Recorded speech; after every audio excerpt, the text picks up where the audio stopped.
ਮਾਏ ਨੀ ਮੈਂ ਕਿਹਨੂੰ ਆਖਾਂ ਦਰਦ ਵਿਛੋੜੇ ਦਾ ਹਾਲ।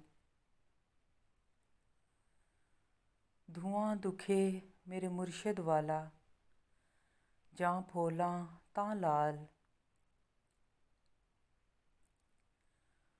ਸੂਲਾਂ ਮਾਰ ਦੀਵਾਨੀ ਕੀਤੀ, ਬਿਰਹੋਂ ਪਿਆ ਸਾਡੇ ਖਿਆਲ। ਦੁੱਖਾਂ ਦੀ ਰੋਟੀ ਸੂਲਾਂ ਦਾ ਸਾਲਨ, ਆਹੀਂ ਦਾ ਬਾਲਨ ਬਾਲ।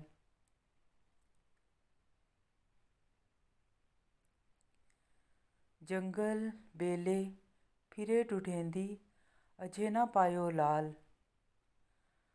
ਰਾਂਝਣ ਰਾਂਝਣ ਫਿਰਾਂ ਢੂੰਢੇਂਦੀ, ਰਾਂਝਣ ਮੇਰੇ ਨਾਲ। ਕਹੇ ਹੁਸੈਨ ਫ਼ਕੀਰ ਨਿਮਾਣਾ, ਸ਼ੌ ਮਿਲੇ ਤਾਂ ਥੀਵਾਂ ਨਿਹਾਲ।